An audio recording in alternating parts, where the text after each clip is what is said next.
Chapter 1. A World Language. The English language is spoken today in parts of Europe, the Americas, Asia, Africa, Australia, New Zealand, and in some of the islands of the Atlantic, Indian, and Pacific Oceans. It is spoken as a first language by 370 to 400 million people. It is also used as a second language by a similar number of people, and as a foreign language by hundreds of millions more. English is probably used in some way by about a quarter of all the people in the world. Because so many people in so many places speak or use English, it is often called a world language. Who uses English, and why is it such a widely spoken language? In countries like Britain and the US, English is the first language of most people. In other words, it is the first language people learn as children, and they communicate in English all the time. In other countries, like India, Kenya, Singapore, and Papua New Guinea, large numbers of people use English as a second language. They have their own first language, but because English is one of the official languages, they use it in education, business, government, radio, and television. Finally, in many countries, English is taught in schools as a foreign language, but it is not an official language. English is also used for many different kinds of international communication. People in science, medicine, and business often communicate in English. English is the language of much of the world's pop music and films. The languages of international sea and air traffic control, known as sea speak and air speak, use English. They use a small number of English words and sentences to make communication clearer and simpler. For example, in sea speak, instead of saying, "Sorry, what was that?" or "What did you say?" you say, "Say again." Much of the world's news is reported in English on television, the radio, the internet, or in newspapers. The spread of English around the world began with the British settlement of North America, the Caribbean, Australia, and Asia in the 17th and 18th centuries. It continued in the 19th century, when the British controlled parts of Africa and the South Pacific. English also became important internationally, because in the 19th century, Britain was the most important industrial nation in the world. Many new machines came from Britain, so people had to learn English in order to learn how to use them. In the 20th century, the use of English spread with the growth in international business. Air travel developed, making more international business possible. Faster ways of international communication, like the telephone and more recently the computer, became more widely used. Many people wanted to do business with American companies because the US was rich, and in order to do this, they had to speak English. When international companies and organizations developed, English was often chosen as the working language. For example, English is the working language of the European Central Bank, although the bank is in Germany. In Asia and the Pacific, 9 out of 10 international organizations work only in English. English is important not because it has more first language speakers than other languages, Chinese has more, but because it is used extremely widely. Will this situation continue? This is an interesting question, but first, let us look at how English began.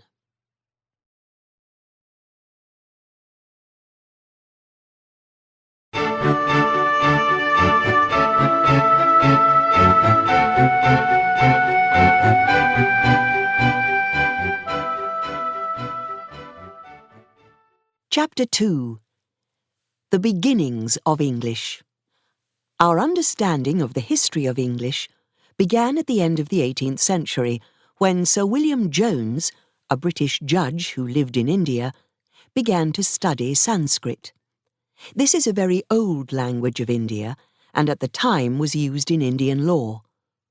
Like others before him, Jones noticed many similarities between Sanskrit, Latin, Greek, and other European languages, for example, pitta, pater, pater, father, martyr, martyr, martyr, mother, asti, est, esti, is, traya, trays, trace, three,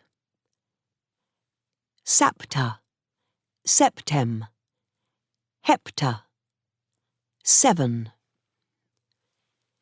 People had thought that Latin, Greek, and all European languages came from Sanskrit.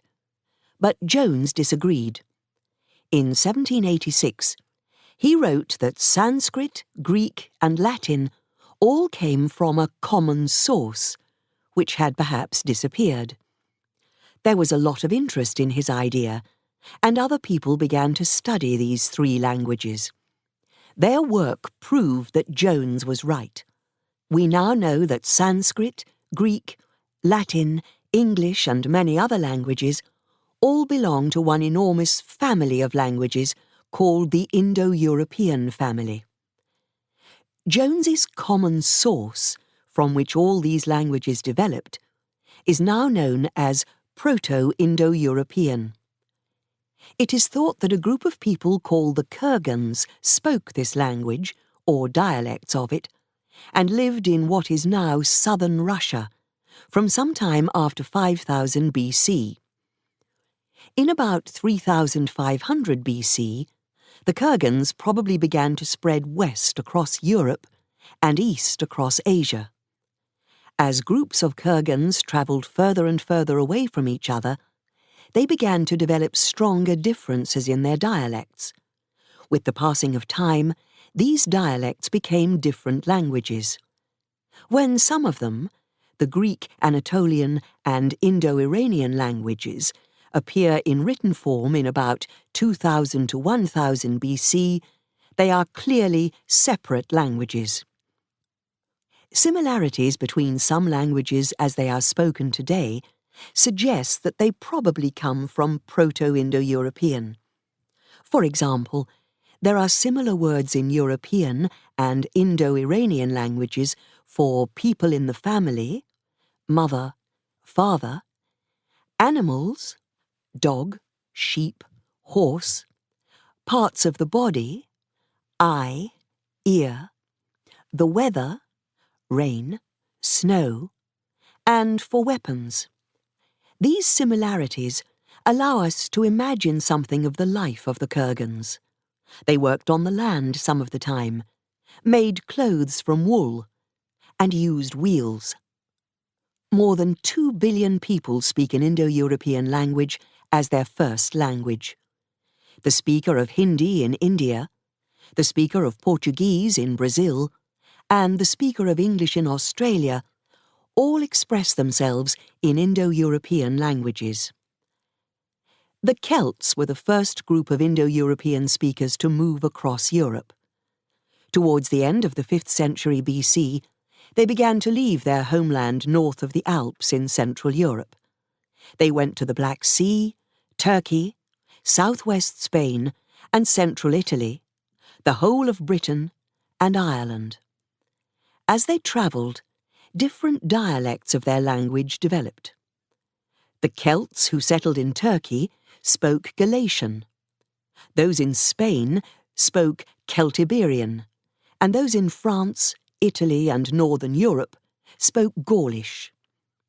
The Celts who went to Ireland and later Scotland spoke Goidelic, Gaelic, and those who went to southern England and Wales spoke Brythonic, or British. Unfortunately for the Celts in Britain, other people wanted to take advantage of the island's good farming land and valuable metals. In AD 43, the Romans invaded Britain. They remained there for almost 400 years, and almost all of what is now England came under their control. They never went very far into Wales or Scotland. They introduced a new way of life and a new language, Latin. British Celts in the upper classes, and the towns, became used to life with laws and police, roads, baths and theatres. Some learnt to speak and write Latin. However, a new language did not develop from Latin in Britain, as French did in Gaul and Spanish did in Spain. From the middle of the 3rd century AD, the Romans grew weaker and weaker as the Germanic peoples of northern Europe invaded more and more Roman lands. In AD 410, the Romans finally left Britain. Without the Roman army to guard it, the country was in danger from other invaders. In AD 449, people from Jutland in modern Denmark, the Jutes, arrived in southern Britain, and the Angles, also from Denmark, came and settled in eastern Britain. In 477, the Saxons, from what is now Germany, came and settled in southern and southeastern Britain. These 3 Germanic peoples were very different from the Romans. The Romans had governed the British Celts, but they had not taken their lands. The Jutes, Angles and Saxons came in larger numbers, and they settled on the lands belonging to the British Celts. Some of the British Celts left and went north. Some went west into Wales and Cornwall, and others went over the sea to Brittany, in what is now northern France. The Jutes stayed in Kent, in the southeast of Britain. But the Angles moved north, and the Saxons went southwest. They slowly organised themselves into 7 kingdoms, in what is now England and southeast Scotland. In the 7th century, the kingdom of Northumbria in the north was very strong, and a great centre of learning. In the 8th century, Mercia, in the centre, became the most important kingdom, and in the 9th century, Wessex, in the south and southwest, became the strongest kingdom. The invaders called the British Celts Wealas, meaning foreigners. Later, this meant both Celts and servants. From Wealas comes the modern English word Welsh. The British Celts called all the invaders Saxons at first, but in the 6th century the word Angli was used to mean the whole group of invaders. Later, Angli became Engel. Today we call them Anglo-Saxons. From the various Germanic dialects used by these people, English developed.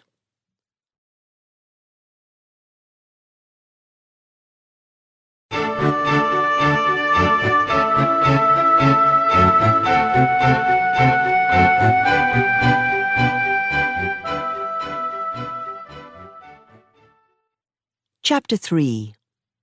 Old English.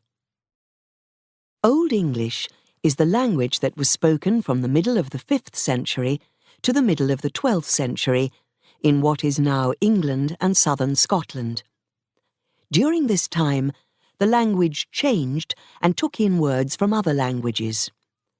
There were 4 main dialects of Old English: West Saxon, in the south and southwest; Kentish, in the southeast; Mercian, in the centre and east; and Northumbrian, in the north.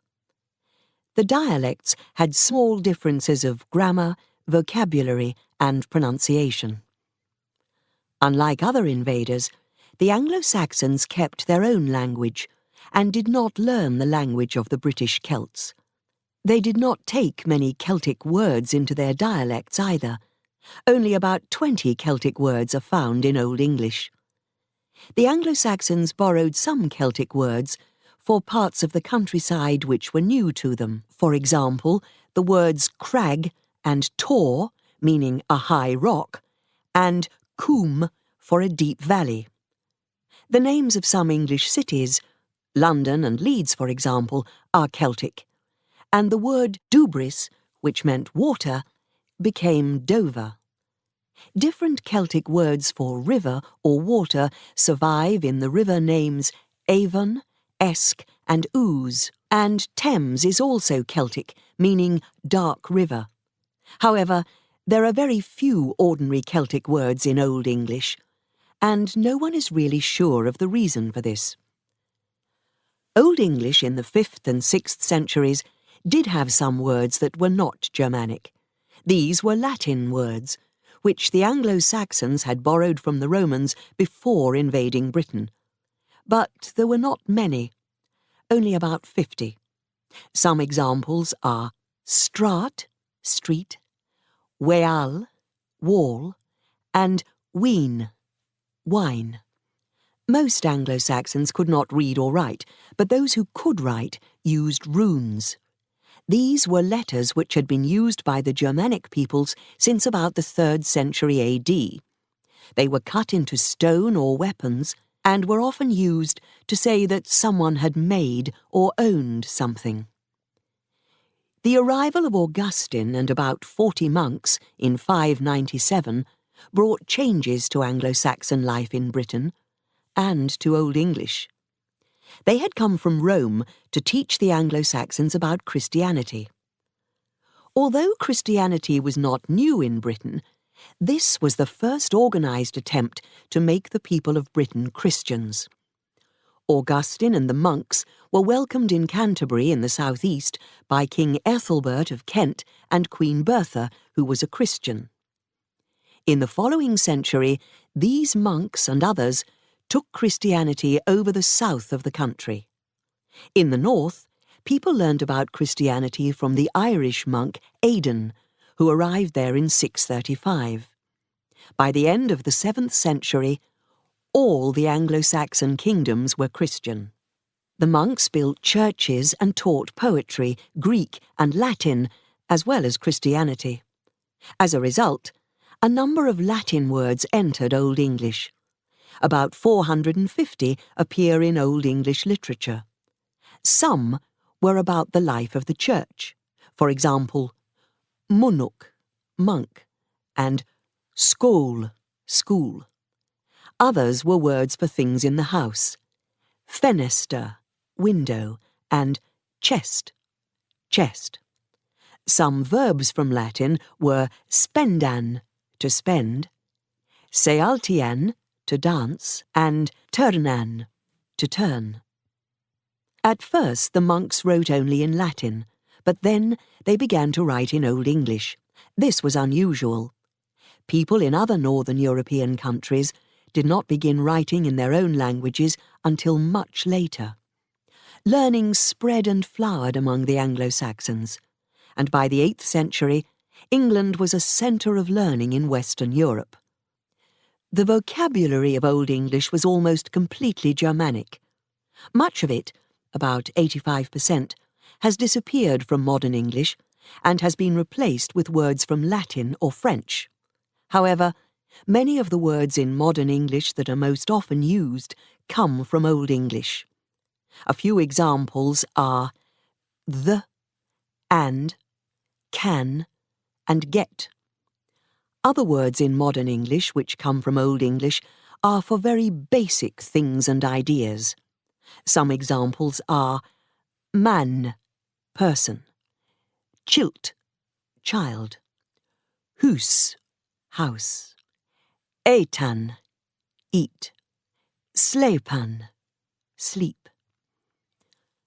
Other words which survive from Old English are names of places. The Anglo-Saxons used ford for a place where a river can be crossed, ham for village, tun for farm or village, and wick for house or village.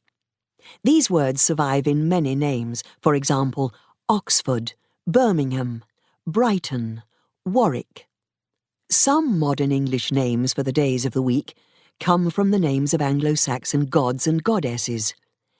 Tuesday is named after Tew, Wednesday after Woden, both gods of war, Thursday after Thunor, god of thunder, and Friday after Free, goddess of love. Like other Indo-European languages, Old English made new words by putting two other words together. For example, boekkreft, book skill, meant literature.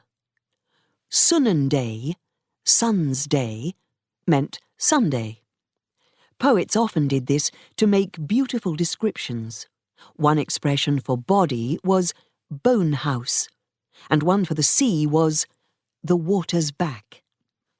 Old English also made new words by adding letters before or after the main word. For example, garn, to go, became ingarn, to go in, upgarn, to go up, and utgarn, to go out. The word blod, blood, became blody, bloody, and blint became blintliche, blindly. The words in a sentence in Old English often appeared in a different order from those in modern English. In modern English, the girl helped the boy and the boy helped the girl have different meanings which we understand from the word order. In Old English, people understood the meaning of a sentence from the endings of each word, and these endings changed to show the job that each word did in the sentence. Nouns also change their endings for the plural. For example, gumma, man, became guman. Stan, stone, became stanas. And yivu, gift, became yiva. Nouns had three genders, and adjectives and articles changed with the gender of the noun. However, many of the possible changes to words did not happen in practice. There were more personal pronouns than in modern English. For example, there was hinne, him, to him, he, her, and hera, to her. Him also meant to it and to them. There were also the pronouns wit, meaning we two, and yit, meaning you two. Verb endings changed too. The past tense of most verbs was made by changing a vowel in the present tense, so sing changed to sang, for example. In Old English, there were about twice as many of these irregular verbs as there are today. The past tense of regular verbs was made by adding the endings de, ede, or ode. For example, the past tense of libban, to live, was lived. The past tense of knusan, to push, was knusede. And the past tense of lövjan, to love, was lövode. In the 8th century, Britain was visited by the Vikings, or Danes as the Anglo-Saxons called them. From 787, they came in many small groups from Denmark and Norway and stole gold and silver from towns and churches on the north coast. In 793 and 794, they destroyed Lindisfarne and Jarrow, two very important Christian centres of learning in the northeast of England. In 850, a large Viking army took London and Canterbury, and so a war began which continued until 878. Then King Alfred, the Anglo-Saxon King of Wessex from 871 to 899, won an important battle and made an agreement with the Vikings to separate England into two parts. After that, the northern and eastern part, known as the Danelaw, was controlled by the Vikings, and the rest of England was controlled by King Alfred. In order to bring back the centres of learning that had been destroyed, King Alfred decided to make English, not Latin, the language of education and literature. So, at the age of 40, he learnt Latin and began translating books into Old English. He described his plan in these words. Therefore, it seems better to me that we should also translate certain books, which are most necessary for all men to know, into the language that we can all understand, and also arrange it so that all the youth of free men now among the English people are able to read English writing well. Later, he had other books translated into Old English. One of these was Historia Ecclesiastica Gentis Anglorum, the history of the English church and people, which had been written in about 731 by a monk in Northumbria called Bede. This is the most important source of information about early English history that we have. In the translation, and in other early English writings, we begin to see the word English, English, used to describe the people and the language.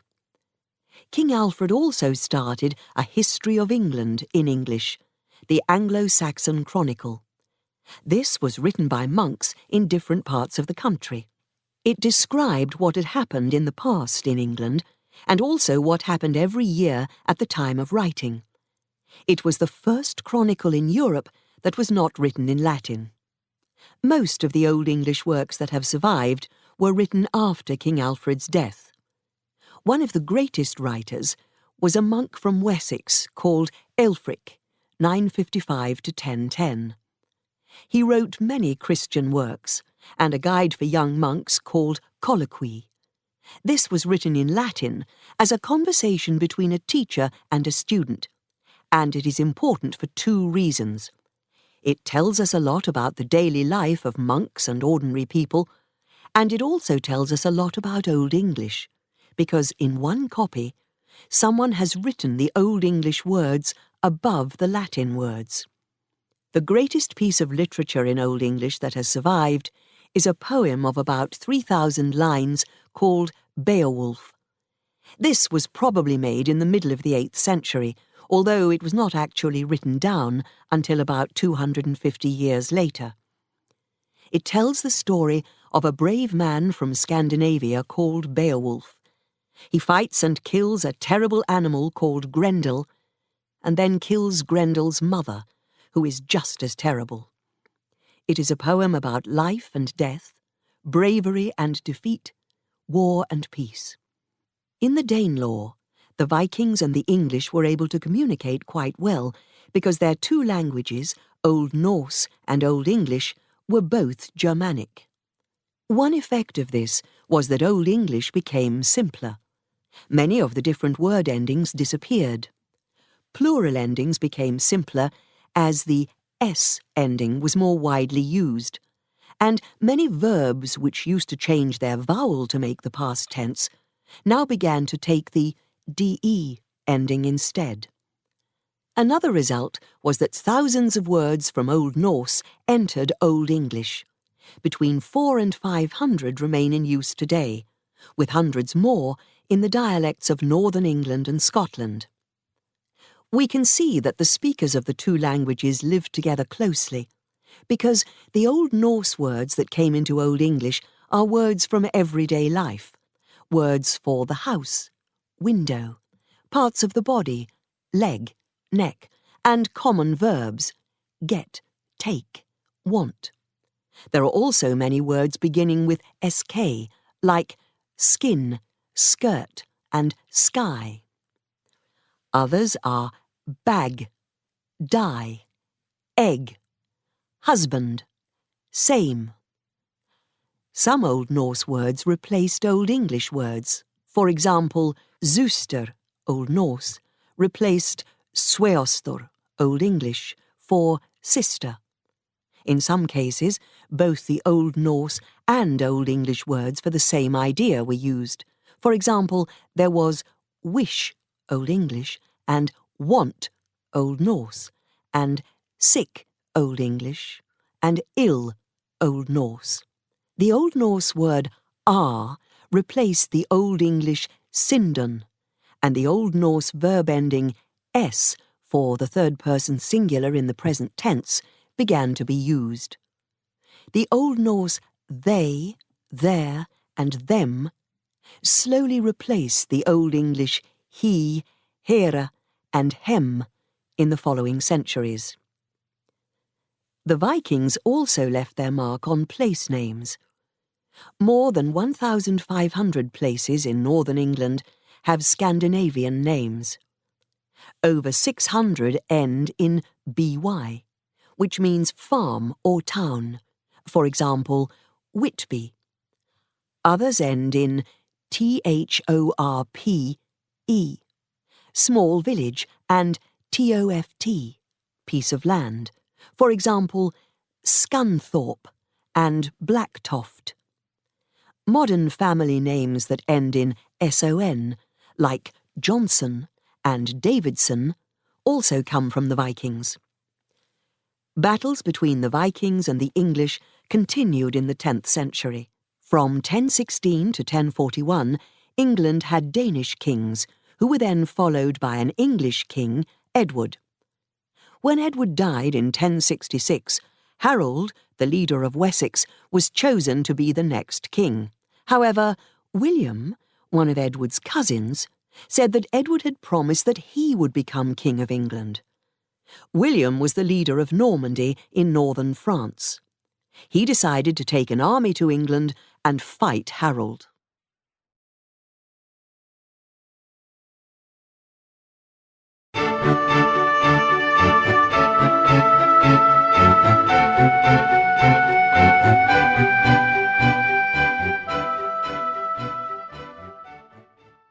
Chapter 4.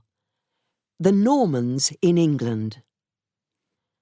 At the Battle of Hastings, on the 14th of October 1066, King Harold was killed, and his army was defeated by the Normans. On Christmas Day 1066, William was made King of England in London, and over the next 4 years he completed his conquest of England and Wales. This conquest had a very great effect on the development of the English language. William had large stone castles built, from which Norman soldiers controlled the towns and countryside. He took very large areas of land from rich English families and gave them to his Norman followers. Each of these new landowners had his own group of soldiers, and each gave land to his own followers, so there was usually one Norman family in each English village. Normans worked in the government and business and controlled the church. Norman French immediately became the language of the governing classes, and remained so for the next 200 years. French and Latin were used in government, the church, the law, and literature. Very little was written in English, although English monks continued writing the Anglo-Saxon Chronicle until 1154. English was still spoken, however, in its different regional dialects. The use of French continued in England during the 12th century, partly because many of the Norman kings and landowners also had land in Normandy and other parts of France, and they spent a lot of time there. French was not spoken only by people of Norman or French blood. It was also spoken by English people who wanted to be important. Slowly, however, English became more widely used by the Normans. Many of the Normans married English women, so they and their children spoke English. In 1177, one English writer reported that, with free men, it was impossible to know who was English and who was Norman. In 1204, King John of England lost Normandy to the King of France, and during the next 50 years, all the great landowning families in England had to give away their lands in France. They became less involved with France, and began to feel that England was their country. The upper classes continued to speak French as a second language, and it was still used in government and the law. However, French started to become less important socially in England, partly because the Norman French spoken in England was not considered good by speakers of Parisian French in France. The upper classes began to feel prouder of their English than of their French. Most ordinary people could not speak French at all. At the end of the 13th century, one poet wrote, Liwet men kun French known, among 100 unethis own. Common men know no French, among 100 scarcely one. Ordinary people did not need to learn French, and probably did not want to. It was the language of the Normans, who had destroyed many English towns and villages. English was the language of the country, and people were proud of it and of their history. A poet in around 1300 wrote in his introduction to the poem Cursor Mundi, This ilk bok est translat into English tongue to rede, for the love of English lede, English laid of England, for the common at understand. This book is translated into the English language for the love of the English people of England, and for the common people to understand. The continuing bad feeling between England and France resulted in the 100 Years' War, 1337 to 1453. During this time, national feeling grew, and the English language was seen more and more as an important part of being English. Between 1348 and 1375, England was hit several times by the illness known as the Black Death, and almost a third of the people in England died. Many churchmen, monks, and schoolteachers died, and were replaced by less educated men who spoke only English. There were fewer ordinary working people, so they could ask for better conditions from the landowners. Many left the land and went to work for more money in the towns. As ordinary people became more important, their language, English, became more important too. It was used more and more in government, as fewer and fewer people could understand French. In 1362, English was used for the first time at the opening of Parliament. When Henry IV became king in 1399, England had its first English-speaking king since 1066. In the following century, English took the place of French in the home, in education, and in government. It also became the language of written communication, so that, after 1450, most letters were in English, not Latin. English had survived, but it had changed.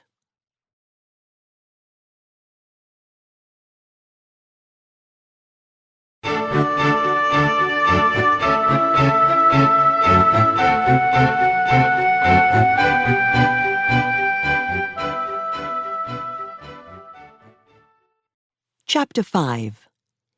Middle English. In the 4 centuries that followed the Norman conquest, the English language changed more than in any other time in its history.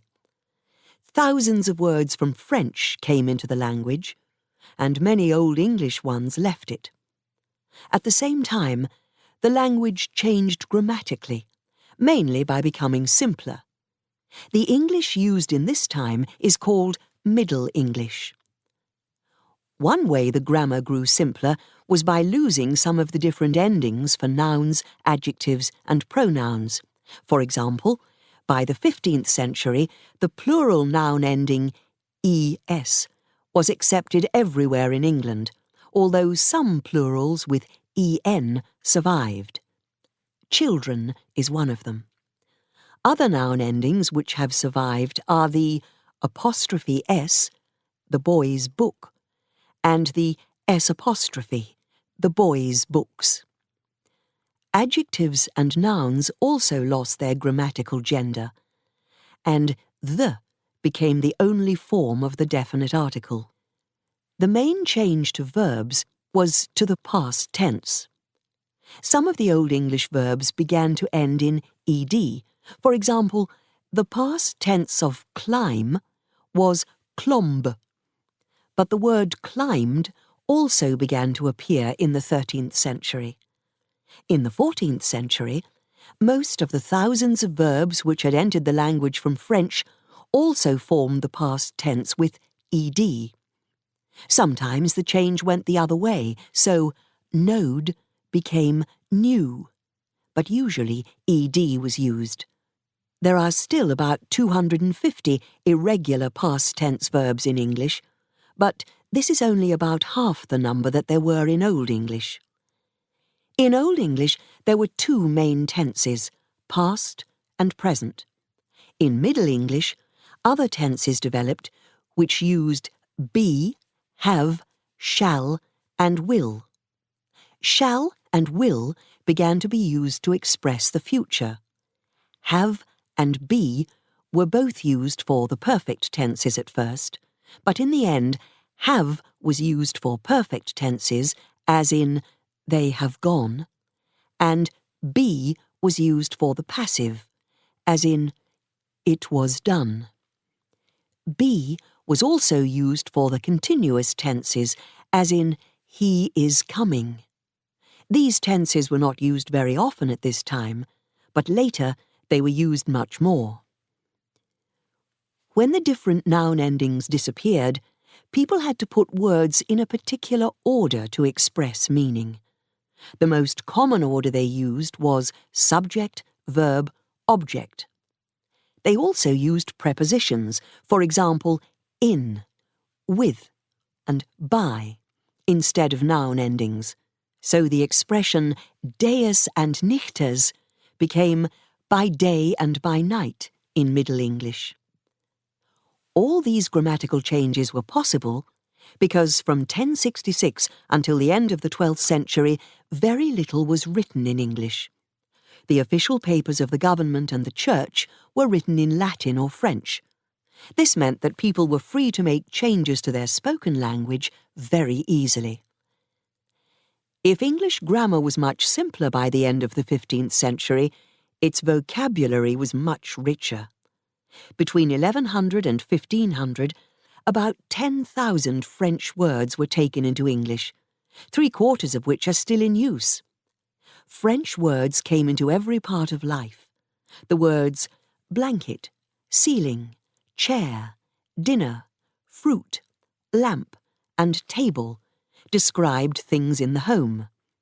Science and the arts were enriched by the ideas and words dance, grammar, literature, medicine, music, painting, poet, square, and many more. New words arrived to describe the law, crime, judge, prison, and punish, for example. And some things in nature received new names: flower, forest, mountain, river, and ocean. French words very often replaced Old English words. For example, people, from the French peuple, replaced léode, Old English. But sometimes both the French and the Old English words survived, with small differences in meanings.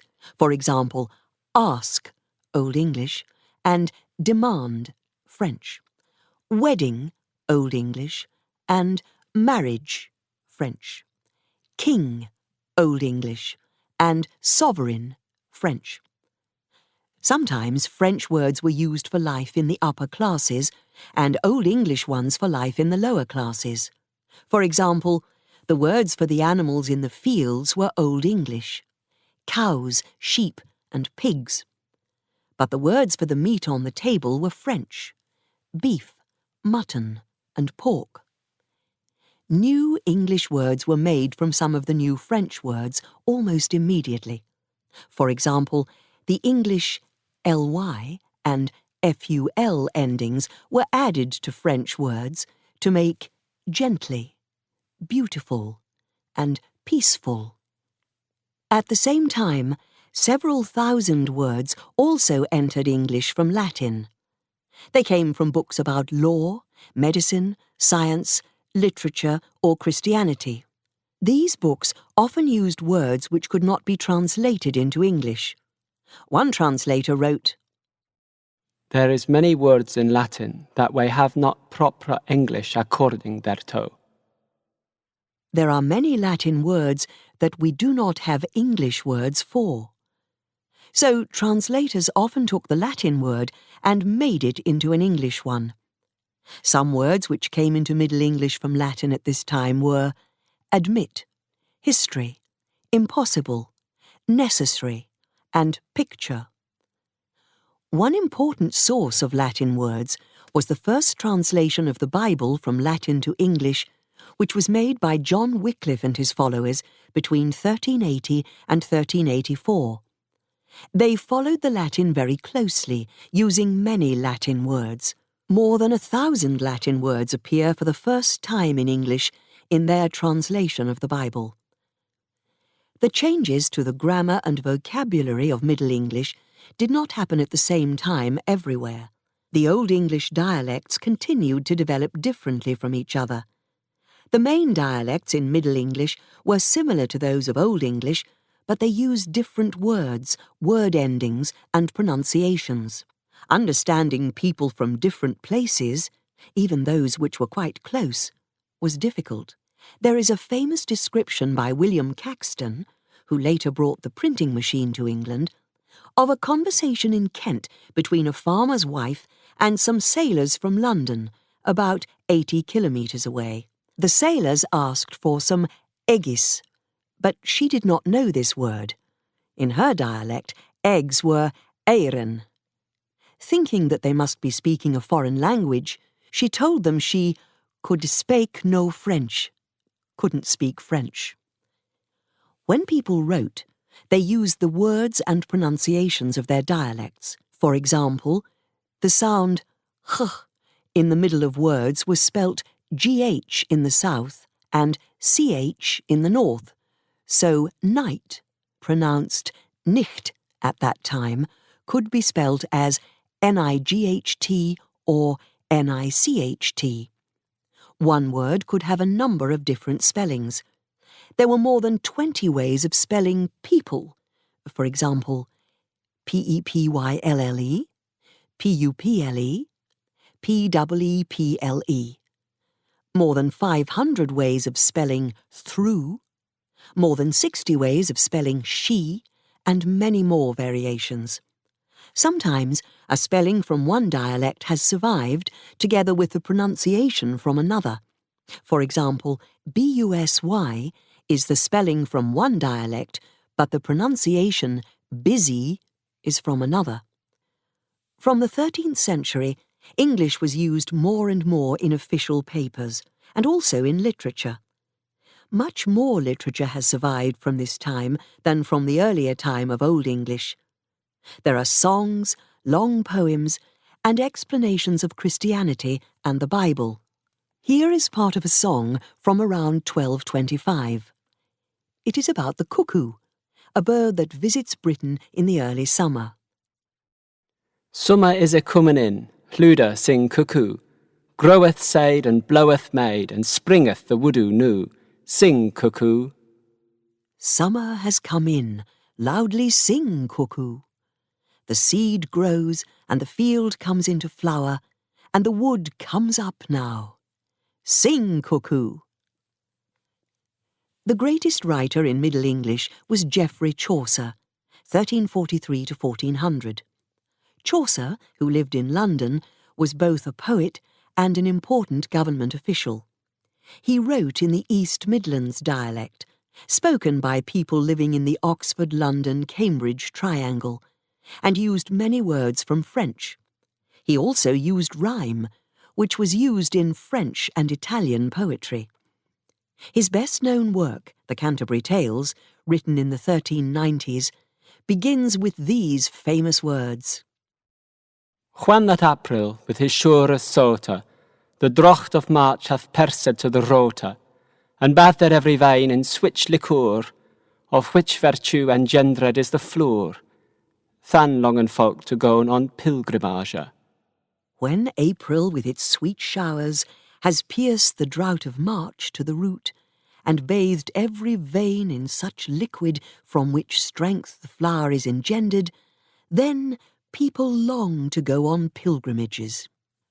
The poem is about a group of ordinary people who journey to the large church at Canterbury together, telling each other stories on the way. They are a varied group of characters, and Chaucer describes them colourfully. There is the wife, woman, of Bath, the cook, the clerk, a student at Oxford, the man of law, the shipman, the monk, and many others. In their stories and conversations, Chaucer gives us plenty of details about their lives. For example, he makes fun of the French spoken in England. And French she spak full fair and fetisly, after the school of Stratford at a bower, for French of Paris was to hear unknowe. And French she spoke extremely beautifully, with an accent from Stratford at Bow, because the French of Paris was unknown to her. Chaucer was very good at describing people, and also at writing conversation which sounded very real. He had a great effect on writers in the 15th century, and many of them copied him. Another very popular poem in the 14th, 15th and 16th centuries was Piers Plowman by William Langland, 1330 to 1400.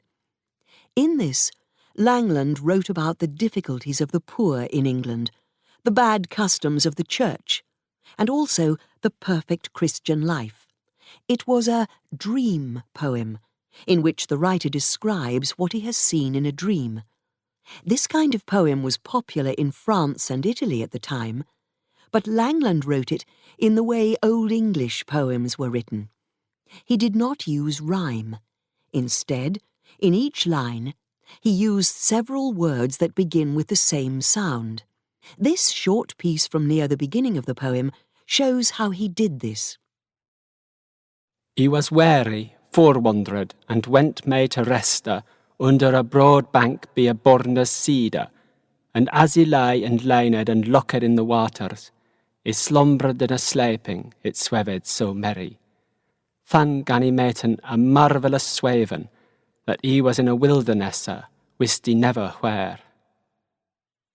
I was tired of wandering and went to rest under a broad bank by the side of a brook. And as I lay and leaned over and looked into the water, I fell into a sleep. It sounded so pleasant. Then I began to dream a marvellous dream, that I was in a wilderness, I did not know where. All poems were written to be read out to other people, so the sounds of the words were very important. A different kind of development in the 14th century was the growing use of family names. People began to need these as they moved away from their village or as their village grew larger. Sometimes the family name had the father's name, Johnson, as in Anglo-Saxon times. Other names showed where a person lived, Rivers, Hill, or his town, Burton, Milton, his country, French, Holland, or his work, Cook, Fisher. A person's family name could change 5 or 6 times during his lifetime. In the 15th century, a machine was brought to England which had a great effect on English. This was the printing machine, which William Caxton brought to London in 1476. Suddenly, it was possible to produce thousands of copies of books. But what words and spellings should be used? Caxton wrote, And that common English that is spoken in own shire varieth from another. Certainly it is hard to please every man because of change of langage. and the common English that is spoken in one region varies from another. Certainly it is hard to please every man because of the change in the language. Caxton and other printers decided to use the East Midlands dialect, mainly because it was spoken in London and used by government officials. The printers did not make their decisions in a particularly organised way, but slowly standard spellings developed.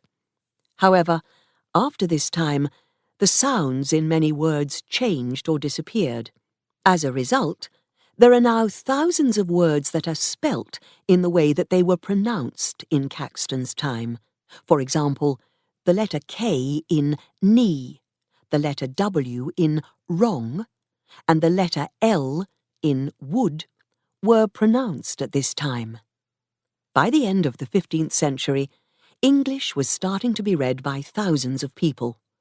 In the next century, it was read by many more, and used by the great star of English literature, William Shakespeare.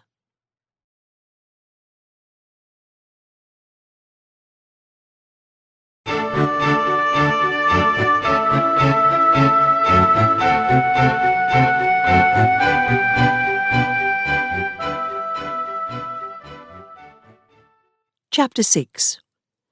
Modern English begins. The 16th century was a time of changes in Europe. Europeans began to explore the Americas, Asia, and Africa, and learning in all areas flowered. In England, the English language grew in order to express a large number of new ideas. At the beginning of the 16th century, Latin was the language of learning in all of Europe, and it was seen as richer than English and the other spoken European languages. However, with the growth of education, the introduction of printing, and the new interest in learning, this began to change. More and more people wanted to read books by Roman and Greek writers, and in England, they wanted to read them in English. So these books were translated, and other books about learning were written in English. Using English meant that a writer could reach more people, as one 16th century printer explained to a writer who preferred Latin. Though, sir, your book be wise and full of learning, yet it will not be so saleable. However, the acceptance of English as a language of learning was not complete until the end of the 17th century. For example, in 1687, Isaac Newton chose Latin when he wrote his Principia, but 15 years later he wrote Optics in English. During the 16th and 17th centuries, writers in English borrowed about 30,000 words from about 50 languages, mainly to describe new things and ideas. About half of these words are still used today. This very large growth of vocabulary was the main change in English at this time. The new words came mainly from Latin, for example, desperate, expensive, explain, fact. Other important sources for new words were French, Italian, Greek, Spanish, and Portuguese. And as the Europeans travelled to more and more places, so words came into English from America, Africa, and Asia. For example, chocolate and tomato came from Mexico, banana from Africa, coffee from Turkey, and caravan from Persia. Not everyone liked this borrowing of words. Some thought that the strange words were unnecessary and hard to understand. English could express everything quite well without them, and the writers were only showing how much Latin they knew. One man, Sir John Cheek, wrote in 1557, I am of this opinion that our own tongue should be written clean, unmixed with borrowing of other tongues. I think we should write our own language without borrowing words from other languages. But the borrowing continued, and the new words which survived slowly lost their strangeness. New words were also added to English in other ways. People were adventurous with language. They used verbs as nouns, laugh and invite, or nouns as verbs, or made adjectives from nouns, shady from shade, or they put two words together, chairman, or they added new parts to words, to comfortable, for example. The age of Queen Elizabeth I, Queen of England, 1558 to 1603, was one of a great flowering of literature. There were the poets Spenser and Sidney, and the writers of plays Marlowe, Jonson, and, of course, William Shakespeare. Shakespeare, 1564 to 1616, is considered the greatest writer of plays. He expressed his understanding of human nature in extraordinarily rich language in his plays and poems.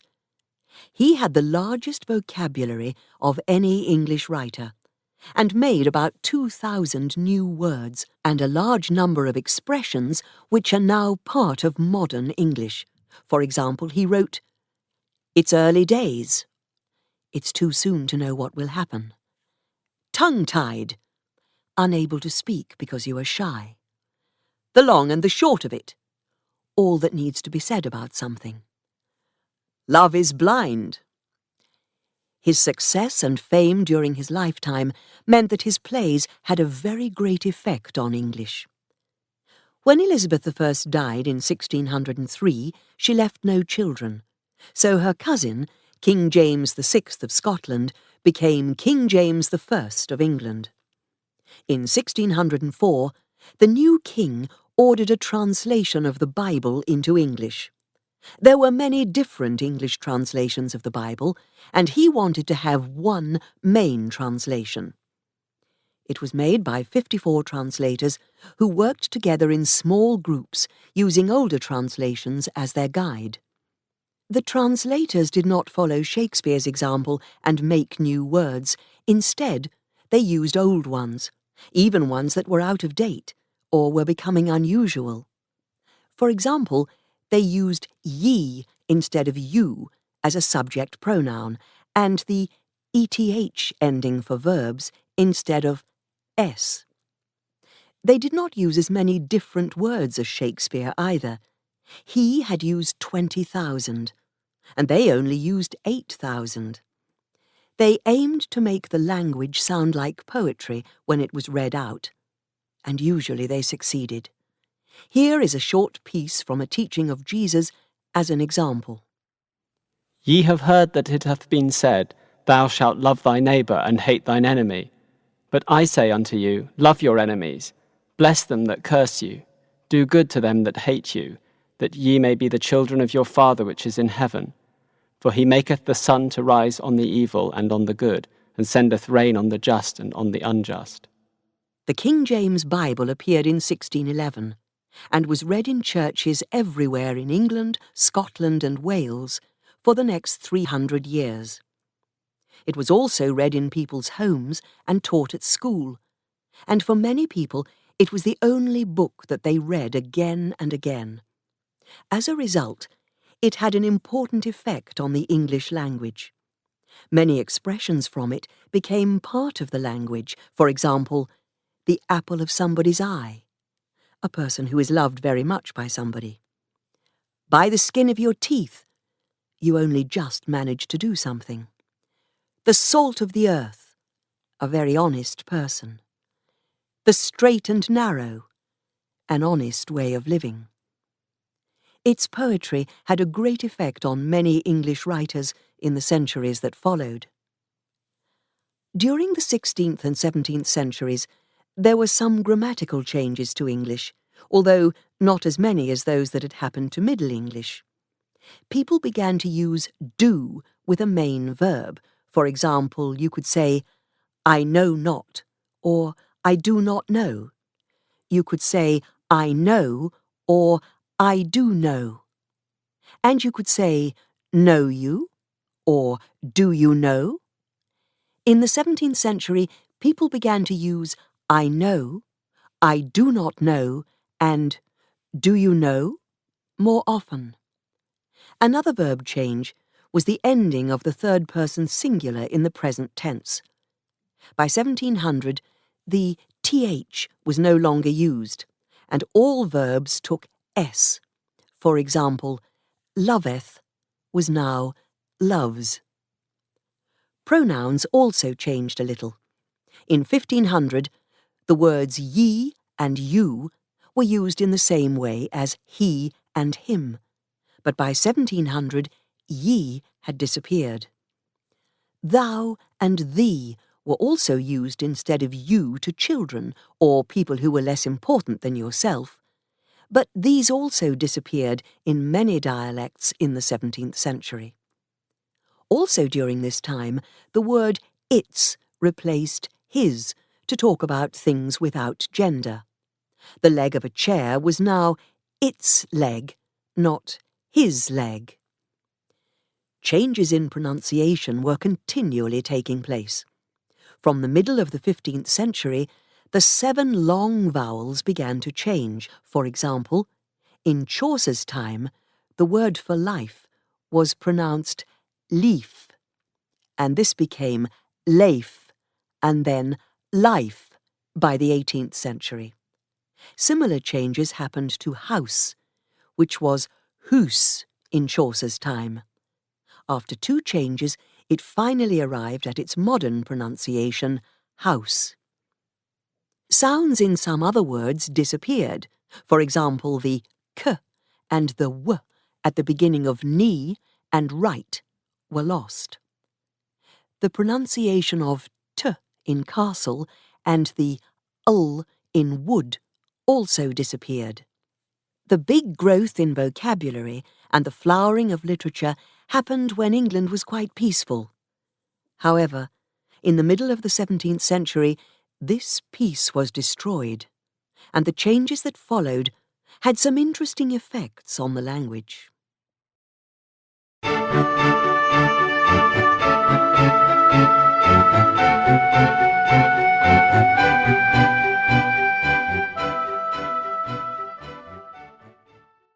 Chapter 7. Bringing Order to English. Charles I, the son of James I, was not a popular king, and in 1642 war began between those who wanted him to be king and those who did not. In 1649 he was killed, and England, Wales and Scotland remained without a king until 1660, when his son Charles II returned to England. Charles II died in 1685, and his brother James became king in 1685. But James II was so unpopular that in 1688 he left England and was replaced by his daughter Mary and her husband William of Orange. All these changes made people wish for order and regularity in their lives, and some people also wanted more regularity in their language. The great growth in new words between 1530 and 1660, the fastest in the history of the language, had left people uncertain. What was happening to the language? If so many foreign and newly made words continued to come into it, would it remain English? Some people in England wanted to create an official organisation to control the English language, similar to the Accademia della Crusca, which had been started in Italy in 1582, and the Académie Française, which had been started in France in 1635. One of these people was the writer Jonathan Swift, who in 1712 wrote, "A proposal for correcting, improving and ascertaining the English tongue." Ascertain here means fix.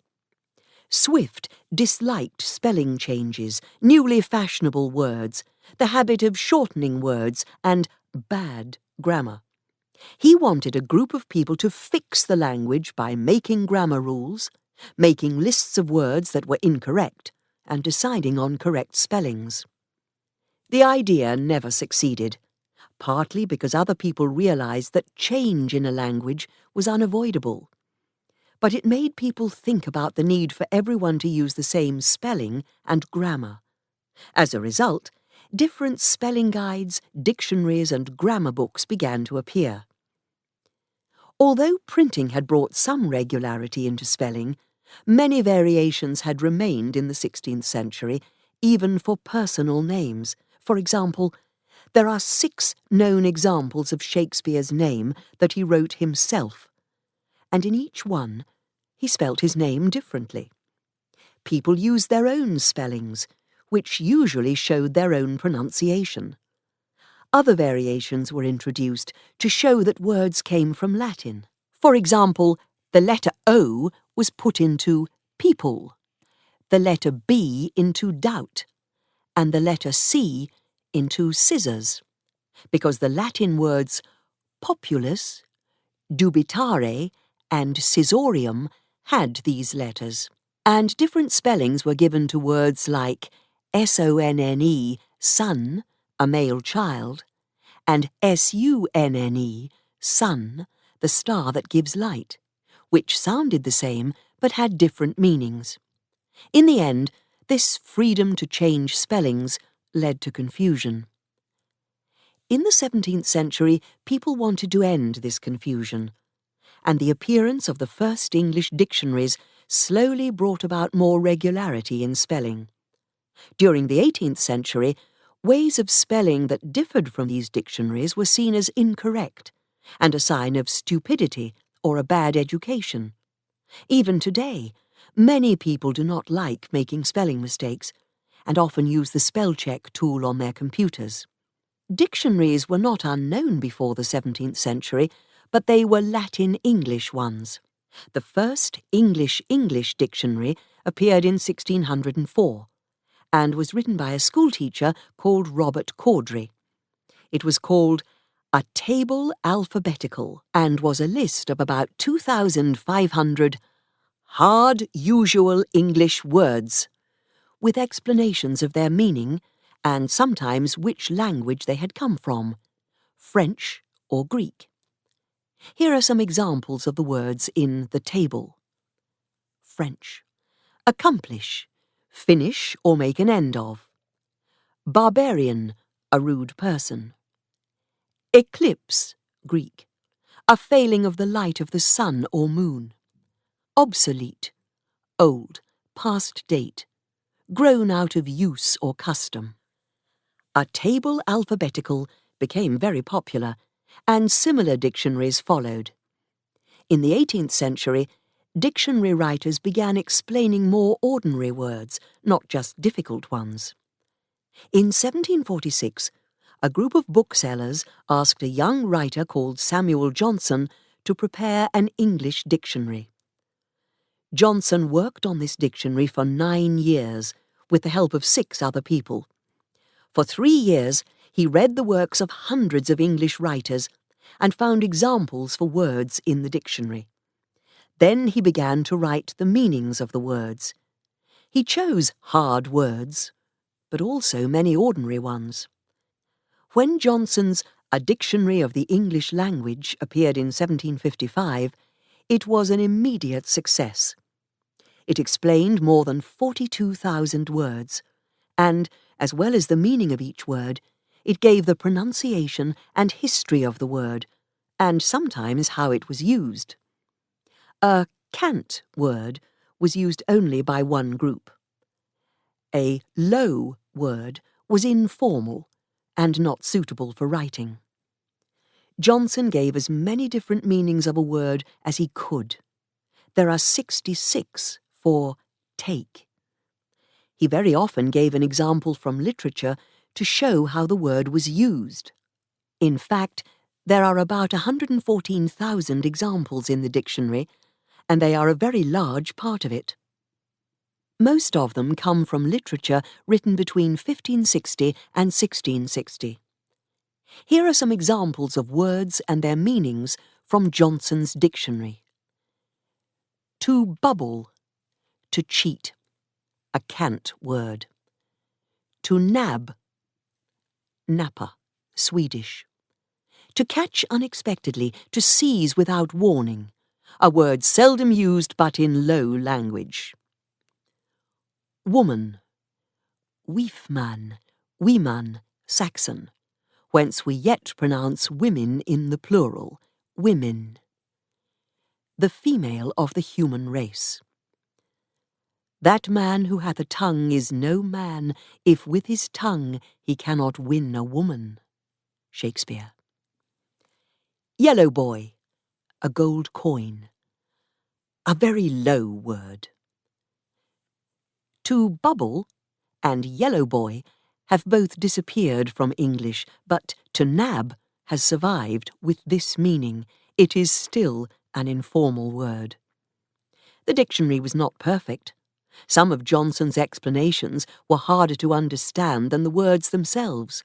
Some expressed his personal opinions, and some words were not listed because he disliked them. Also, he could not fit in all his examples, so words at the end of the dictionary have fewer examples than those at the beginning. However, it remained the most important English dictionary in Britain for more than a century. Help with spelling came from dictionaries. Help with grammar came from grammars. There had been a few grammar books in the 16th and 17th centuries, but in the second half of the 18th century, a very large number suddenly appeared.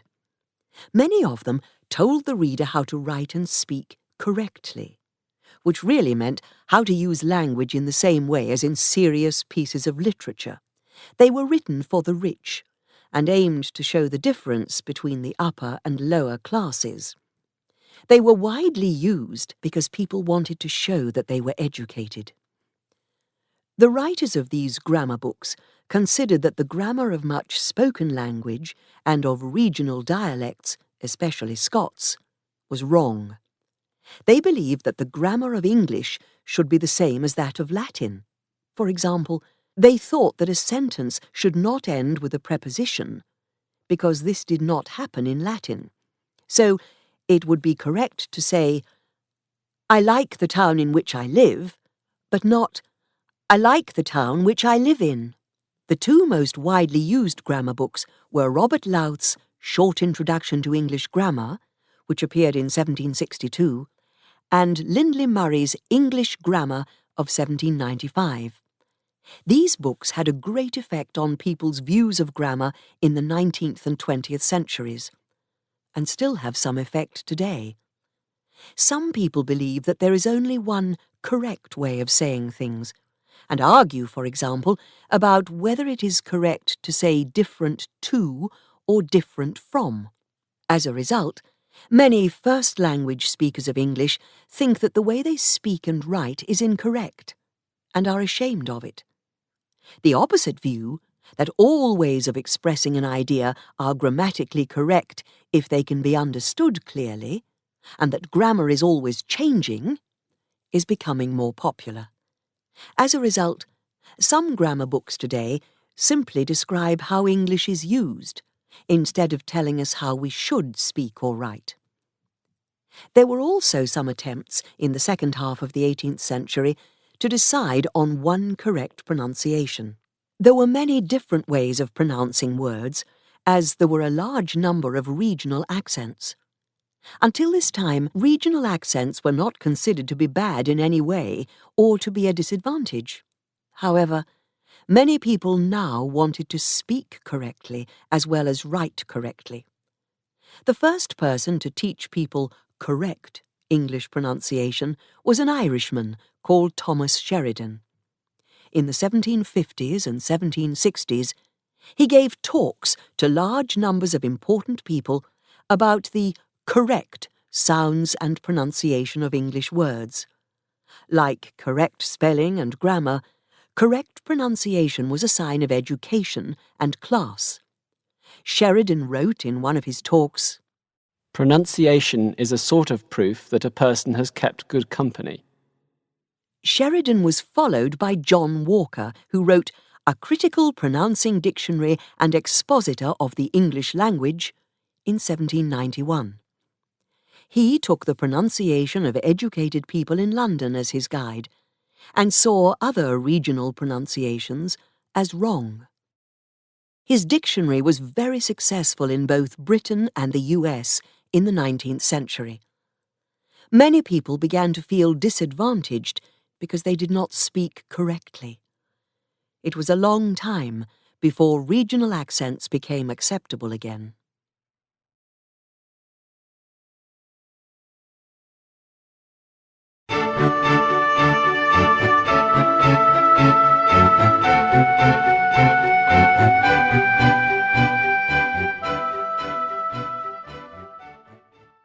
Chapter 8. Modern English Grows. If speakers of English from 1800 were able to speak to those of today, they would notice a few differences in grammar and pronunciation, but not very many. For the 19th century speakers, the biggest problem would be the extremely large number of new words they would meet. The developments in science in the last 200 years have led to hundreds of thousands of new words and expressions for new ideas, machines, materials, plants, animals, stars, diseases, and medicines. Many of these words and expressions are used only by scientists, but others have become part of ordinary English. We know that if we have bronchitis, this word first appeared in writing in 1814, we can take antibiotics, 1944. And we know that our genes, 1911, come to us from our parents in our DNA, 1944. We argue about whether we should use pesticides, 1934, in farming, or nuclear energy, 1945, to make electricity. The use of English in different parts of the world, and easier and faster communication, have together resulted in the appearance of thousands of other new words. Most of them, about 65%, have been made by putting two old words together, for example, fingerprint, 1859, airport, 1919, and streetwise, 1965. The world of computers has introduced many of this type. Online, 1950. User-friendly, 1977. And download, 1980. Some new words have been made from Latin and Greek. For example, photograph, 1839. Helicopter, 1872. Aeroplane, 1874. And video, 1958. Others are old words that have been given new meanings. For example, pilot, 1907, was first used to mean the person who directs the path of ships, and cassette, 1960, used to mean a small box. About 5% of new words have come from foreign languages, like disco, 1964, from French, and pizza, 1935, from Italian. And a few words have come from the names of things we buy or use. For example, to Google, 1999, from Google, the popular internet search engine, and podcast, 2004. This word, meaning a recording that you can get from the internet and play on your computer, comes from iPod, the popular music player, and broadcast.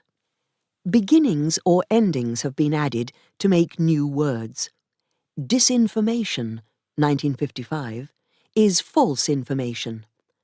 Touchy-feely, 1972, describes people who express their feelings too openly. Sometimes both a beginning and an ending have been added. For example, unputdownable, 1947, describes a book which is so interesting that you cannot stop reading it. Some words have been shortened. Photo, 1860, for photograph. Plane, 1908, for aeroplane. And TV, 1948, for television. Some words have put together sounds from two other words. For example, motel, 1925, a hotel for car drivers, is made from motor and hotel.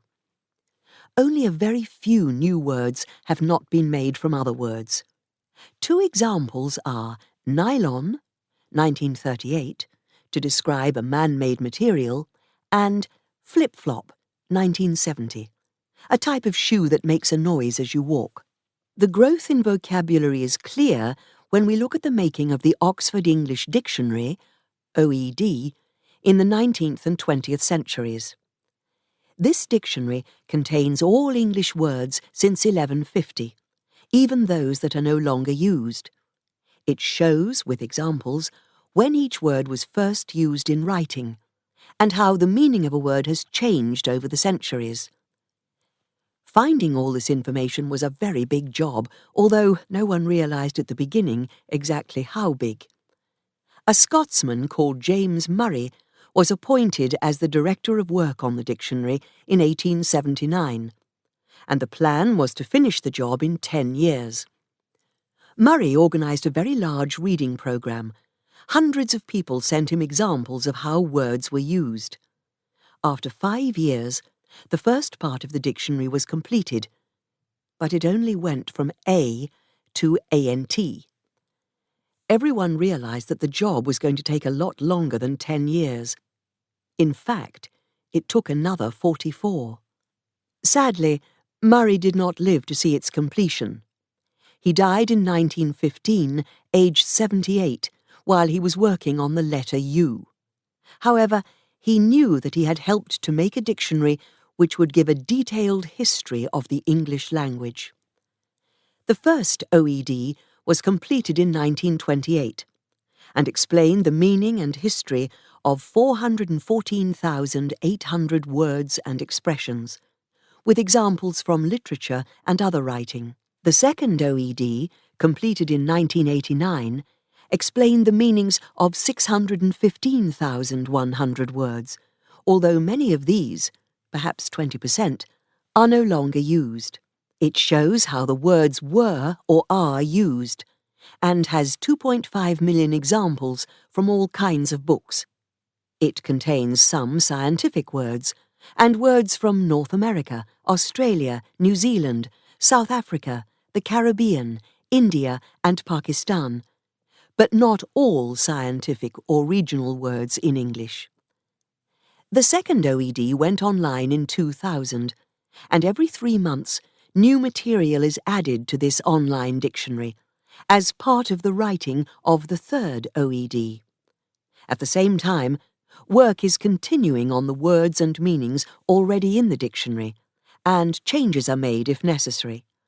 For some words, there are more details of their history to add, or earlier or later examples.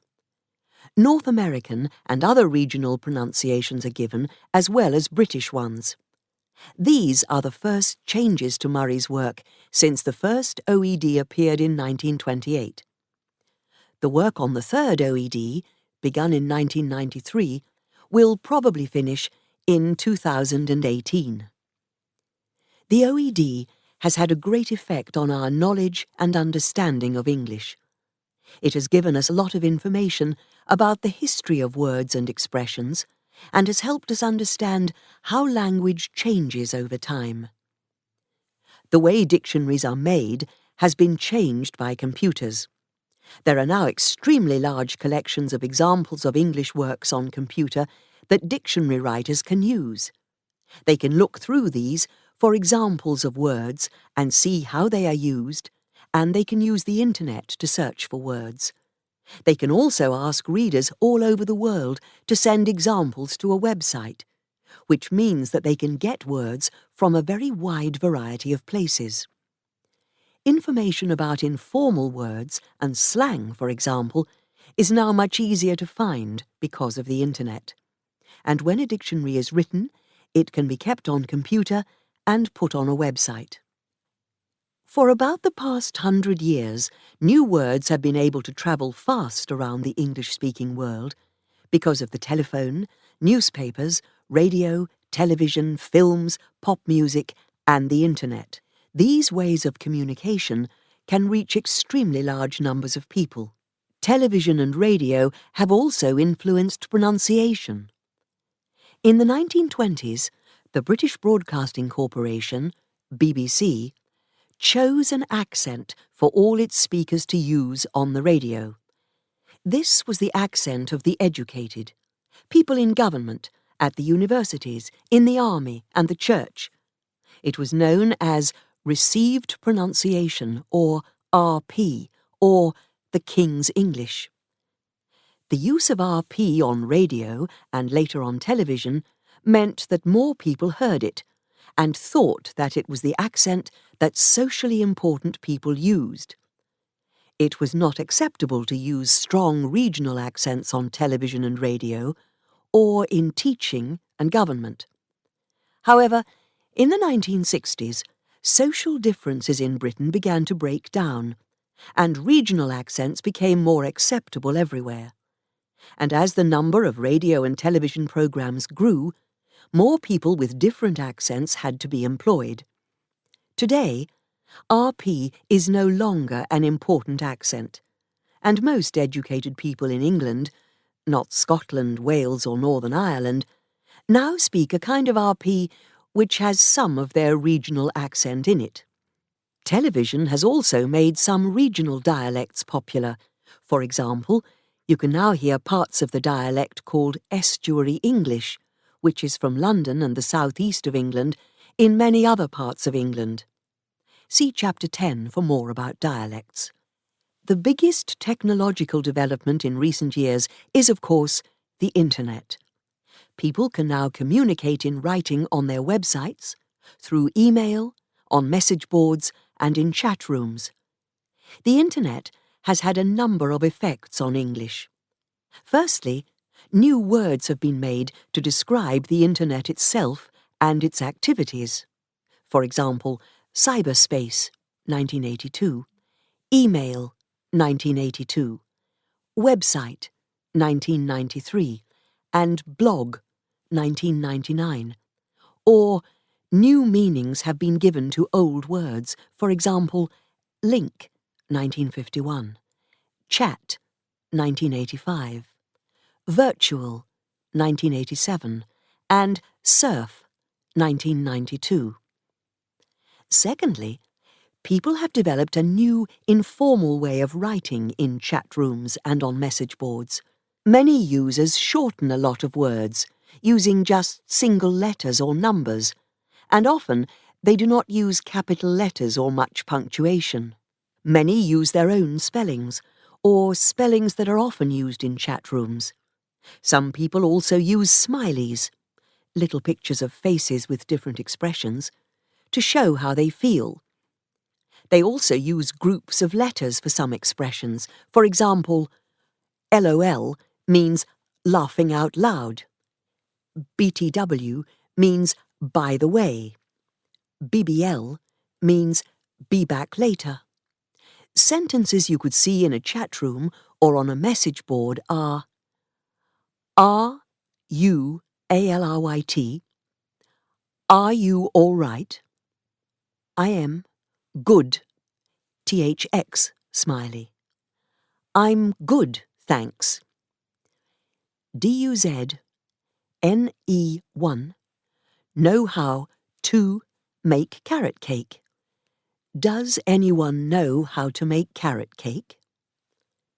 People also use similar language when they send messages by phone. For example, THX 4 UR MSG stop.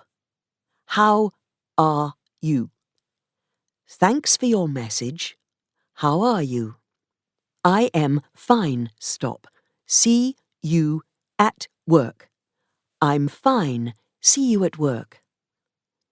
After learning the rules of written English at school, many people are now enjoying playing with language, breaking the old rules and making new ones.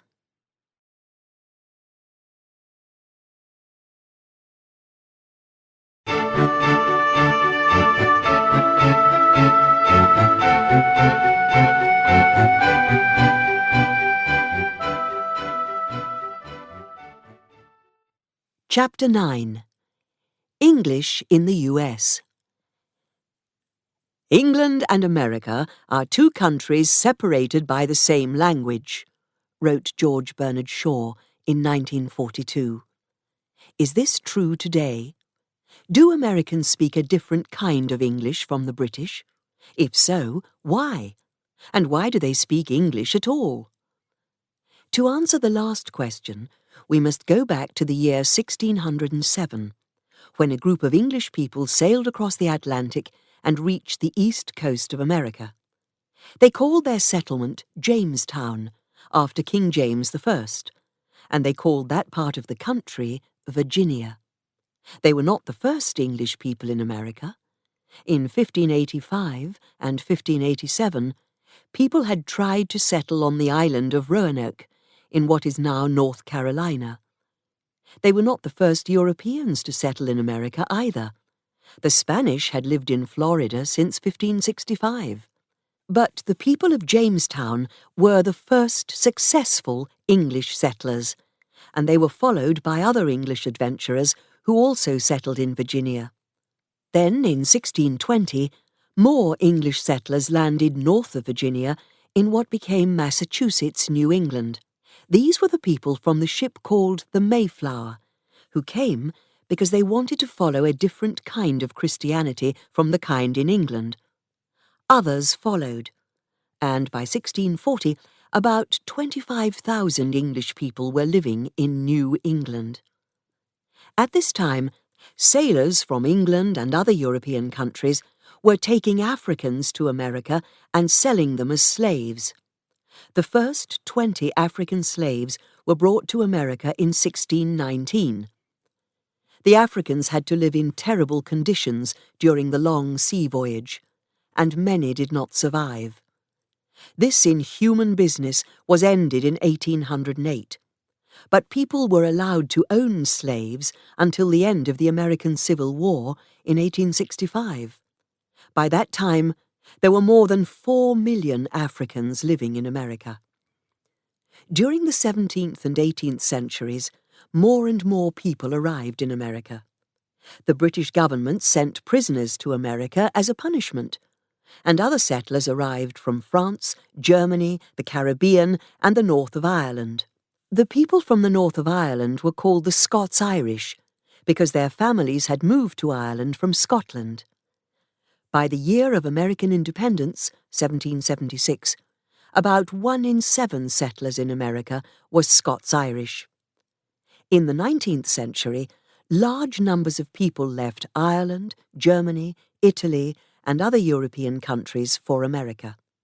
Many were Jews from Central and Eastern Europe. By 1900, there were 75 million people living in America.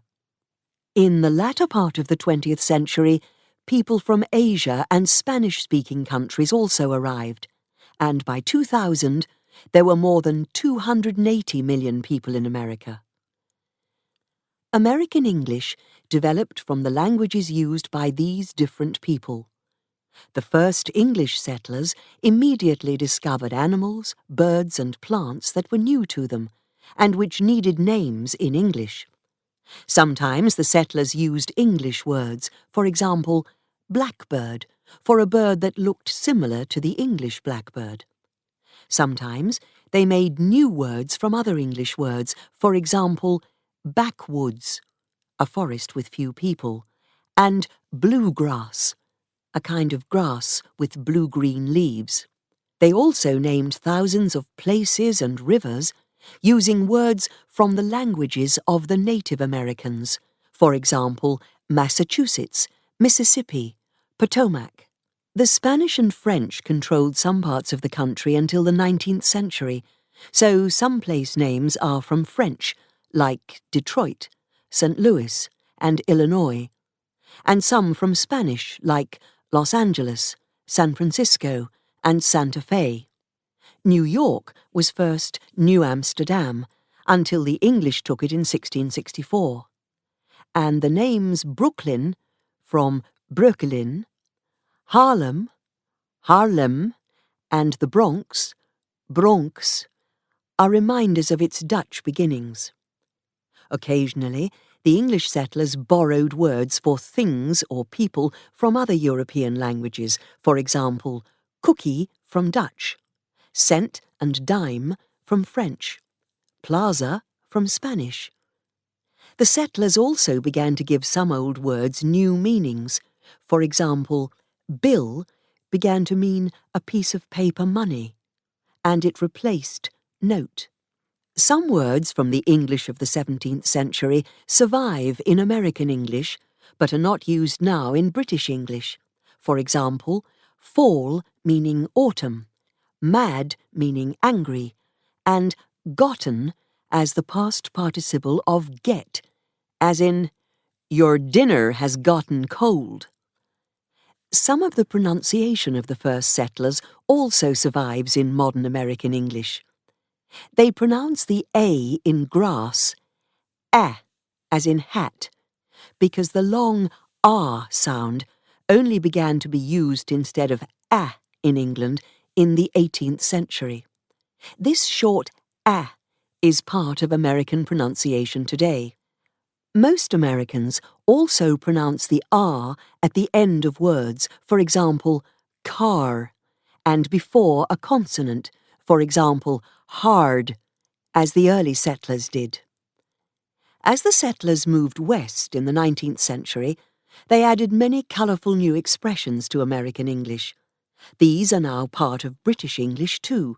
For example, to face the music, to accept the unpleasant results of your actions, to kick the bucket, to die, hot under the collar, angry. Some expressions come from the time when the railroads were built.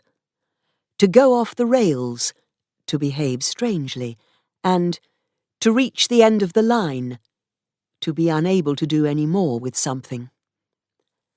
American English has borrowed only a few words from the languages spoken by the 19th century immigrants. The reason for this is social.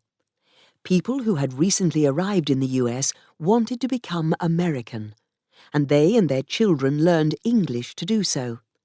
However, some words and expressions from other languages have found their way into American English. For example, check, a bill for food or drinks, and kindergarten, a place where very young children play and learn, have come from German. Pasta, spaghetti, and other words for food have come from Italian. From Yiddish, the language of the East European Jews, there are schmuck, a stupid person, and schlepp, to pull, or a long, tiring journey. African Americans developed their own varieties of English, which are all known today as African American English or Black English. They had an effect on American English, especially in the 20th century, when large numbers of African Americans left the South and moved north. Some words that they brought to American English are jazz, a kind of music first developed by African Americans, cool, meaning excellent, and dude, another word for man. At the time of independence in 1776, Americans began to take an interest in their language. They wanted to be separate from Britain in every way, and to feel proud of their country and way of life. Someone who felt very proud of American English was a teacher called Noah Webster, 1758 to 1843. Between 1783 and 1785, Webster wrote a speller, a grammar, and a reader for American schools. The speller was later sold as the American Spelling Book and was extremely successful, selling more than 80 million copies in the next 100 years. With the money from the speller, Webster was able to write dictionaries. In these, he wanted to show that American English was as good as British English, and that Americans did not have to copy the British. His first dictionary appeared in 1806, followed in 1828 by his famous work, An American Dictionary of the English Language. This was longer than Johnson's dictionary. It explained about 70,000 words, and so gave American English the same importance as British English in the minds of Americans. 60 years earlier, Benjamin Franklin had suggested many changes to English spelling, and his ideas influenced Webster. In both his dictionaries, Webster suggested new spellings, and many of these are now the accepted American spellings. For example, center, C-E-N-T-E-R, colour, C-O-L-O-R, and travelled, T-R-A-V-E-L-E-D. Some of his other suggestions were not followed. S-O-O-P, soup, B-R-E-D, bread, and M-E-D-I-C-I-N, medicine, for example. Webster also influenced American pronunciation by saying that each part of a word must be clearly pronounced. For example, secretary, not secretary. So, what are the differences between American and British English today? As well as differences in pronunciation, there are some small differences in grammar and spelling. But the main difference is in vocabulary. Thousands of words are used differently. Firstly, different words are sometimes used in American and British English to talk about the same thing. For example, the street-level floor of a building is called the first floor in American English and the ground floor in British English. You drive on the freeway in the US, but on the motorway in Britain. There are also different expressions in American and British English. For example, the American expressions to drop the ball, to make a mistake, to be in the chips, to suddenly have a lot of money, and to go south, to become less valuable, are not used in British English. Similarly, many British expressions are not part of American English. Some British people dislike the effect of American English on British English, but this has not stopped thousands of American words entering British English and becoming completely accepted. For example, OK, 1840, supermarket, 1933, teenager, 1941, and fast food, 1951. Although there are clear differences between the American and British varieties of English, television, music, films, and more recently the Internet have helped people on both sides of the Atlantic to understand each other's English more easily.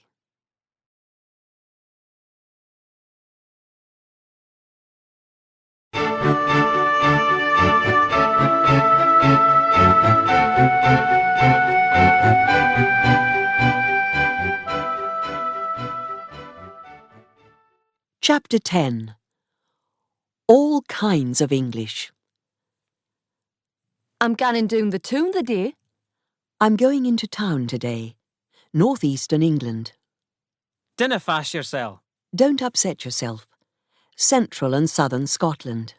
They work hard, isn't it? They work hard, don't they? Wales. I'm after seeing him.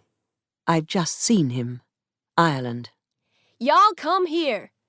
Come here, everyone. Southern US.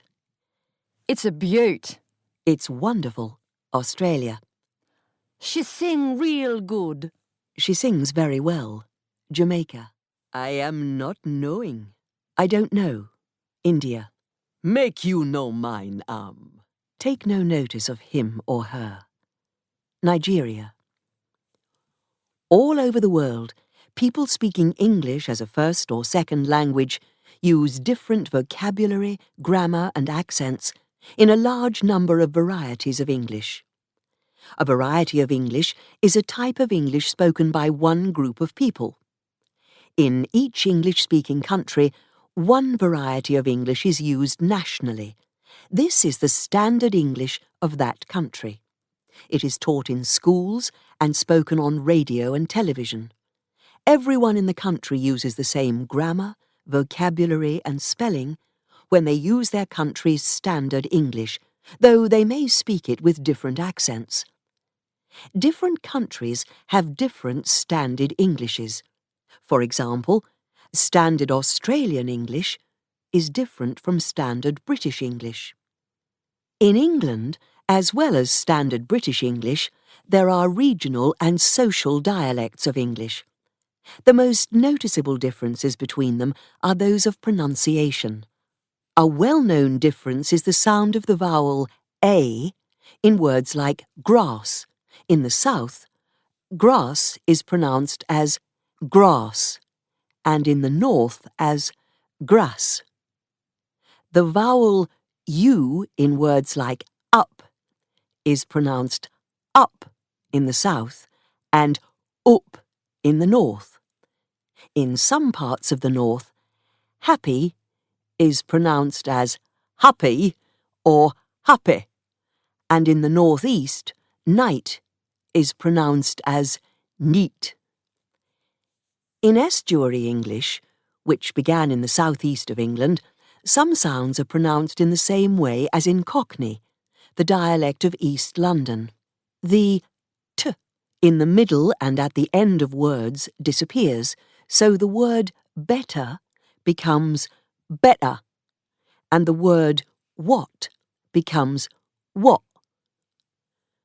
Th becomes f, and th becomes v. So think becomes fink, and mother becomes mother. This dialect has become popular among young people because of radio and television. Many new British dialects are developing. People from the Caribbean, India, Pakistan and Eastern Europe have settled in the big cities in Britain. Young people from these groups use some of their own languages with the local dialect, their friends copy them, and in this way they make a new dialect. There are also differences in grammar between the dialects. Some of the older dialects from the countryside use grammatical forms which standard English has lost. For example, thee and thou for you singular. Modern dialects also use grammar that is different from standard English. I don't want no dinner. I don't want any dinner. Them books. Those books. She ain't come. She hasn't come. And in some dialects, young people use innit at the end of a sentence. For example, now I can start calling you that, innit, can't I? We need to go now, innit, don't we? All dialects have some words and expressions, both old and new, that are different from standard English. For example, butty, a piece of bread and butter, has been used in the north of England since the 19th century. Nang, good, has come in recently to Cockney in London from Bengali. Outside England, in Scotland, Wales, Northern Ireland and the Republic of Ireland, there are other varieties of English. Scots is very different from standard British English, more so than any other British variety. There are many differences in pronunciation, grammar and vocabulary. Some Scots vocabulary is also used in Northern English dialects. For example, bairn for child and lass for girl. But a very large number of words, 20,000 are listed in one book, are used only in Scots. The English spoken in Wales also has its own character. The voice rises and falls in a way which is similar to Welsh, and there are some words and expressions which have been borrowed from Welsh. Sometimes word order is changed to give something more importance. For example, great those are. Those are great. In Northern Ireland, Scots has had a great effect on English because large numbers of settlers came to Ireland from Scotland in the 17th century. For example, wee, a Scots word meaning little, is used. In the Republic of Ireland, Gaelic and dialects from the west of England have had the most effect on English. Gaelic is still spoken in the west of Ireland, and the dialects of English in this part of the country show its effect more strongly than others. For example, people say, "Is it cold you are?" "Are you cold?" Or, "He's after doing that." He's just done that. The Irish English spoken on radio and television is closer to standard British English. From the 17th century onwards, regional varieties of English were taken to North America, the Caribbean, Australia, New Zealand, Africa and Asia, and they can still be heard in the varieties of English in these places. For example, in some dialects of American English, there are many similarities to Irish English in pronunciation and some in grammar. Use, which means you plural, comes from Irish English, and so does any more in positive sentences. For example, they live here anymore, which is they live here now in British English. The three main regional dialects of American English are Northern, Midland and Southern. These show the movement of settlers to the west. Settlers from New England in the northeast moved past the Great Lakes. Those from the middle of the east coast moved through the middle of the country, and those in the south went along the coast to the south. Because the Midland dialect is spoken over the largest area, and by perhaps 2/3 of the people, This dialect is the best known outside America and is sometimes called General American.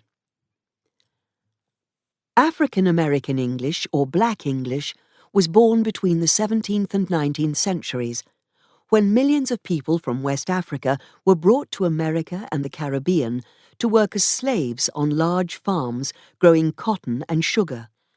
The slave buyers and the African slaves communicated on the slave ships in Pidgin English, a simple kind of English that allowed speakers of different languages to communicate with each other. When the Africans arrived in America and the Caribbean, they continued to use Pidgin English both with the slave owners and with each other, as they often spoke different African languages. Later, this Pidgin English developed into a Creole language when the slaves' children and grandchildren started to use it as their first language. African American English probably developed from this Creole. Today, African American English has some grammatical differences from American English. For example, she come, she's coming. You crazy, you're crazy. 20 cent, 20 cents. French, Dutch, Spanish and Portuguese Creoles have also had a big effect on the English of the Caribbean. Other influences have been local languages and Hindi spoken by settlers from India. In the Caribbean today, there are a large number of English Creoles, as well as local varieties of Standard English. Each Creole has a different vocabulary, but their grammar and pronunciation are similar. For example, there is de for the, ting for thing, and ax for ask. Here is part of a poem in Jamaican Creole by Louise Bennett. It is called No Lickle Twang, not even a little accent. In it, the poet complains that her son has come back from America without an American accent. If you want to please him, make him think you bring back something new. You always call him Pa. This evening when him come, say Pooh. If you want to please him, your father, make him think you've brought back something new. You always call him Pa. This evening when he comes, say Pooh. The English of Canada is similar to both American and British English. It uses some British words and some American ones. For example, Canadians fill their cars with gas, American English, but ask for the bill, British English. They often add eh to the end of a sentence. For example, it's cold, eh? The pronunciation of Canadian English is very close to that of American English, but one difference is the pronunciation of ow, which Canadians pronounce as o in some words, so the word about sounds like a boat. Australian English has developed from a number of varieties of English. Most of the 130,000 prisoners sent to Australia between 1788 and 1840, and the free settlers who joined them, came from the south and east of England, Scotland and Ireland. The vowels in Australian English sound similar to those in Cockney. For example, to die sounds similar to RP, to die, and some Australian expressions are from British, Irish and American English. American words are starting to be used more as a result of American films and television programs. Some words for plants and animals and many place names have come from Aboriginal languages. There are many very colourful expressions in Australian English. For example, to be as full as a boot, to be very drunk. First in, best dressed.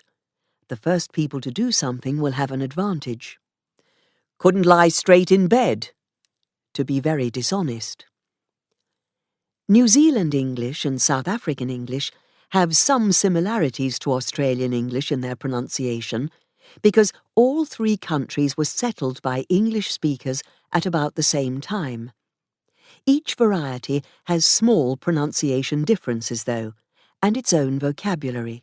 In New Zealand English, there are words from Maori, and in South African English, there are words from Afrikaans and African languages.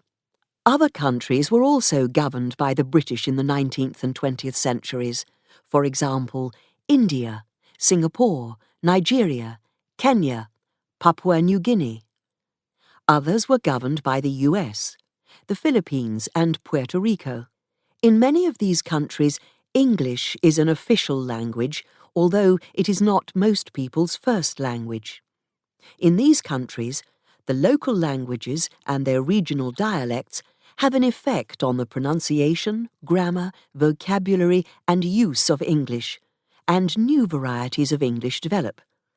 These are sometimes called new Englishes. They have not been studied very deeply or for very long, so it is difficult to get a clear picture of each variety. However, people are collecting information about these new varieties and studying them, so in future we will know more about them. In the newest varieties of English, words from another language are very often used with English ones. These varieties are often given amusing names. For example, in the US, some Spanish speakers speak Spanglish, which uses English and Spanish words in the same sentence.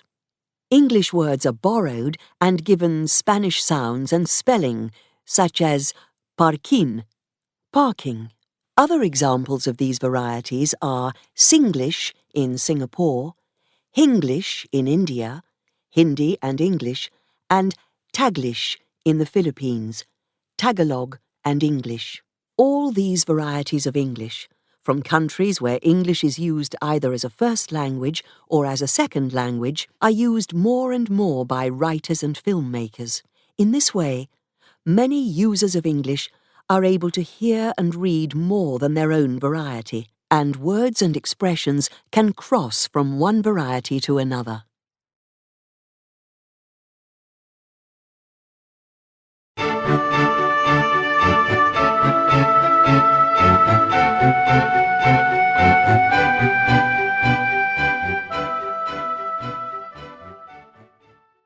Chapter 11.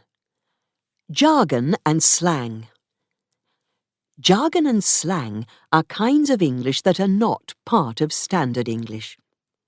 Jargon is the difficult or strange language used by a group of people to describe things that the rest of us do not know about.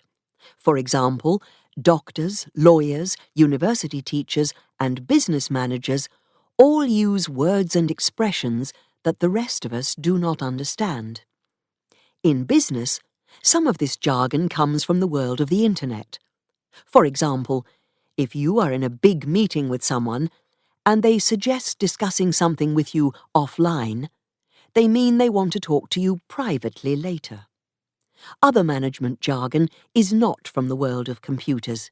For example, a manager could ask you, "What could you bring to the table if you got this job? Can you think outside the box?" This means, what could you give to our team?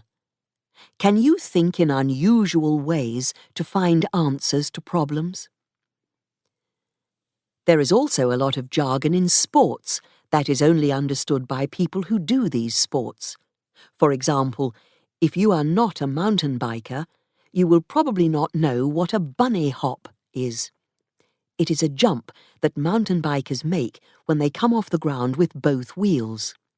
Bunny is an informal word for rabbit, a small animal that jumps a lot. People use jargon because they need to describe very detailed things or ideas, and the rest of us have to try and understand it. Slang is an extremely informal kind of language, much more informal than jargon. It is usually only spoken. Jargon is often written as well as spoken. Slang usually belongs to a group of people who use it to show that they belong to that group, and that others do not. Sometimes they need language that others will not understand. For example, young people, people in prison, and people in the army all have their own kinds of slang. Slang is colourful, funny, and often cruel. It gives us new words for things we already have words for. For example, rock up for arrive. Jargon, on the other hand, often gives us new words for new things or ideas. Most slang changes quite quickly because the people who use it need to make new words to keep confusing outsiders. But some slang lasts longer. Pig for policeman has been used since 1800. Other words become part of the informal language. For example, row, meaning noisy argument, was slang in Britain in the 18th century. Some slang words become part of standard English. For example, joke, meaning something that someone says to make people laugh, was a slang word at the end of the 17th century. Other slang words change their meaning over time. For example, in American English, previous meant arriving too soon in the 1900s. In 1920, it meant tight of clothes. And in the 1970s, it meant a bit rude. The slang used by African American musicians has had a great effect on British slang since the Second World War. This effect has grown recently as American rap music, with its fast-spoken rhymes, has become popular around the world. Words from the US can now reach Britain in weeks through the internet and television. For example, awesome, wicked, and bad, meaning excellent, have been widely used by young people in Britain, but they were first used in the US. Many slang words show that you like or dislike something. For example, in British slang, lush means lovely, boom means the very best, and minging means bad. In Britain, a stupid person is called a div. In the US, a dummy. In Australia, a dill or a boofhead. A pretty but stupid girl is a bimbo in Britain and the US. A boring person is a dweeb in the US. A lazy man is a bludger in Australia. A good-looking person is spunky in Australia or buff in the US and Britain. The basic things in life are often given slang words. Food is grub in Britain and the US, a word that has been used since the 17th century, and tucker in Australia. Money is wonga or dough in Britain, green or moolah in the US. There are also many words for having no money, being drunk, being sick, crimes and criminals, the police, and different parts of the body. Australians are very proud of their slang and often use it. It has many shortened words. For example, arvo for afternoon, Aussie for Australian, brekkie for breakfast, and sunnies for sunglasses. The Cockneys of East London are also proud of their rhyming slang, which is now widely used. In this slang, part of the slang expression rhymes with the word in standard English. For example, garden plant means aunt, plates of meat means feet, bread and honey means money. It can become more difficult to understand when the rhyming word is not used. For example, I need some bread means I need some money. Today, most new rhyming slang uses famous names. For example, Britney Spears means beers. Rhyming slang is also used in Australia and the US. New slang words are always appearing and disappearing. Some words are used only by the small groups that made them. Others become part of national or international slang, and others cross into ordinary spoken language. In this way, slang is an important source of new words in standard English.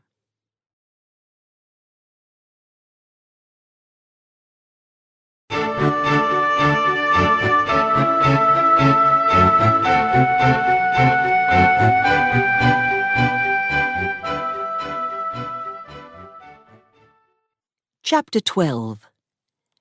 The Future of English.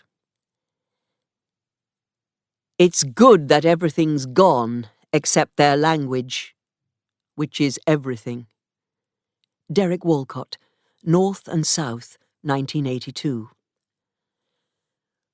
We no longer control English in any meaningful way. It is no longer our ship, but the sea. Andrew Marr, 1998.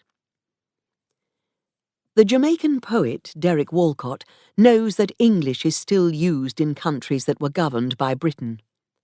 The British journalist Andrew Marr recognises that English does not belong just to the British or Americans, but to the whole world. English continues to be used by speakers of other languages all over the world, and to be changed by those languages. But how will this situation change in the future? In Britain, the US, Canada, Australia, and New Zealand, English will remain the first language of most people, but will continue to change. New slang and dialects will develop, often from groups of people who speak other languages, for example, Spanish in the US and South Asian languages in Britain. In countries where English is used as a second language, it is possible that new languages will develop which use English and local languages. An example of this is Sheng, a new Kenyan language, which uses words from English, Swahili and other African languages. One guess is that the number of people who can use English well will continue to grow, to over half the people in the world by 2050, some believe, and that English will remain a world language for many years. In this view, the US will remain the richest country in the world, American popular music and films will continue to be fashionable, and English will still be the language of science, communications technology, international business, education at universities, and television news. English will continue to change, but it will not lose its importance in the world. However, other people think that the future of English as a world language is not so certain. Mandarin Chinese, Spanish, and Arabic may become other world languages, as the numbers of people who speak these languages continue to grow, and the countries where they are spoken become richer. Although international business may grow, some of it may be with countries in the same part of the world, and other shared languages may be used instead of English. There are now more users of the Internet who do not speak English as a first language than those who do. So, businesses and organisations have to provide information and services in different languages for these Internet users. In education, international students may go to countries that are nearby. For example, more Asian students may go to China. English may also lose its importance and popularity in the world of films and music. If English remains a world language, some governments may try to stop its use in their own countries. They may fear that the use of English will endanger their own languages and customs. Some countries have already tried to stop the borrowing of English words by passing laws against the use of foreign words in some situations. For example, France in 1977 and 1994, and Poland in 1997. In other countries, India for example, there is much discussion about teaching children in English in schools. Some consider it harmful for the children's learning, and also for the survival of their own languages. Others, however, think that it is necessary for the country's future survival in the world. If English does remain a world language, how will it change? Will it break up into a number of different languages, as Latin developed into French, Spanish, Portuguese, Romanian and Italian? Or will the different varieties disappear, and only one kind of English survive? It seems probable that as English is used internationally more and more, the need for a standard grammar and vocabulary, standard spelling rules, and some standard pronunciation will remain.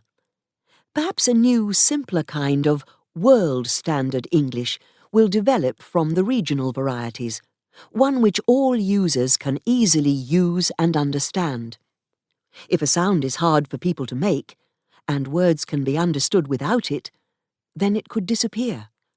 For example, th is difficult for many speakers and does not have to be pronounced as th or the, so this sound could change.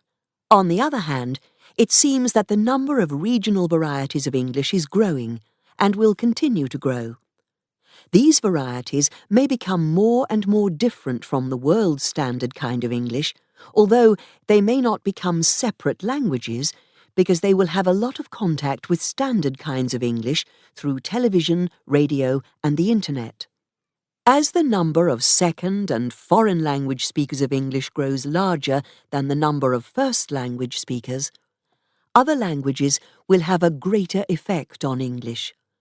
Extremely large numbers of words from other languages will probably continue to cross into English at great speed. The next step in the history of the English language is hard to see clearly because it depends on many things. Changes in business, science, technology, and numbers of people. Will the speakers of English at the end of this century speak a very different English from the one we use now? Who will use it, and how? These are interesting questions for all users of English.